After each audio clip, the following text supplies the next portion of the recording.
Bharuch એસઓજીનો drugs માફિયાઓ પર પ્રહાર. બિહારથી railway માર્ગે લાવવામાં આવતા લાખોના હેરોઇન સાથે 2 પેડલર ઝડપાયા. આંતરરાજ્ય રેકેટનો પર્દાફાશ.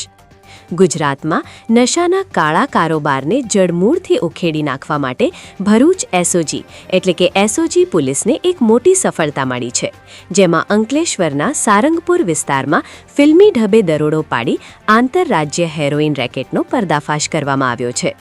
પોલીસની તપાસમાં બહાર આવ્યું છે કે મૂળ બિહારના ભાગલપુર જિલ્લાના વતની અને હાલ અંકલેશ્વરના આદર્શનગર ખાતે રહેતા રાકેશકુમાર ચંદ્રશેખર મંડલ અને દીપકકુમાર સુબોધકુમાર સિંઘ નામના 2 શખ્સો 58.11 ગ્રામ શુદ્ધ હેરોઇન એટલે કે ઓપિએટના જથ્થા સાથે ઝડપાઈ ગયા છે, જેની બજાર કિંમત આશરે 11.62 લાખ રૂપિયા જેટલી થાય છે. આ ઓપરેશન દરમિયાન પોલીસને આરોપીઓ પાસેથી હેરોઇન ઉપરાંત નશાના વ્યાપાર માટે વપરાતા સાધનો જેવા કે પ્લાસ્ટિકના ખાલી પાઉચ, જીપલોક બેગીઓ, સિલ્વર ફોઇલ પેપર અને લાઇટર સહિત કુલ 11.72 લાખનો મુદ્દામાલ મળી આવ્યો છે. તપાસમાં ચોંકાવનારી કડીઓ મળી છે કે આ ડ્રગ્સનો જથ્થો અંકલેશ્વરના લક્ષ્મણનગરના સંતોષ નામના શખ્સે મંગાવ્યો હતો. સંતોષે તેના મિત્ર મારફતે આ જથ્થો છેક બિહાર પહોંચાડ્યો હતો, જ્યાંથી રાકેશકુમાર ટ્રેન મારફતે આ માદક પદાર્થોની ખેપ મારીને સુરક્ષિત રીતે અંકલેશ્વર લાવ્યો હતો.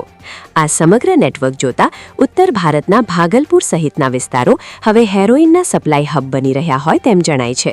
પકડાયેલા આરોપીઓ પૈકી રાકેશકુમાર અગાઉ પણ ગુનાહિત ઇતિહાસ ધરાવે છે અને જામીન પર છૂટ્યા બાદ ફરી પેડલર બનીને આ ગોરખ ધંધામાં જોડાયો હોવાનું ખુલ્યું છે. હાલમાં ભરૂચ પોલીસે મુખ્ય સૂત્રધાર સંતોષને વોન્ટેડ જાહેર કરી તેને ઝડપી પાડવા માટે અલગ અલગ ટીમો બનાવી તપાસનો ધમધમાટ તેજ કર્યો છે, જેથી આ આંતરરાષ્ટ્રીય કનેક્શન ધરાવતા ડ્રગ્સ રેકેટના મૂળ સુધી પહોંચી શકાય. ભરૂચ જિલ્લામાં અને ખાસ કરીને અંકલેશ્વરમાં નો ડ્રગ્સ ઇન ભરૂચ અને zero tolerance for drugs in Ankleshwar આ કેમ્પેન અંતર્ગત ગત રોજ 14/1/2026 ના રોજ ભરૂચ એસઓજીએ અંકલેશ્વર વિસ્તારમાં રેડ કરી અને એનડીપીએસ નો એક ખૂબ જ મોટો કેસ કરવામાં સફળતા મેળવી છે, જેમાં 2 આરોપીઓ રાકેશકુમાર મંડલ તથા દીપકકુમાર સિંઘ તેઓને ઝડપી પાડવામાં આવ્યો છે. આ બંને જણા જે છે તેમની પાસેથી 58.11 ગ્રામ જેટલો હેરોઇન નો મુદ્દામાલ છે કબજે કરવામાં આવ્યો છે, જેની કુલ કિંમત 11,62,000 થાય છે.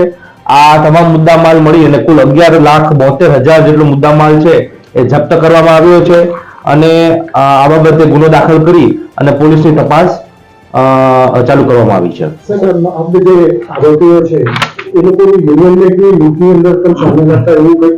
આ બંને આરોપીઓએ ભૂતકાળમાં 2022માં યુનિયન બેંક ઓફ ઇન્ડિયામાં લૂંટ કરી હતી અને તેમની વિરુદ્ધ 2 અન્ય ગુનાઓ પણ નોંધાયેલા છે.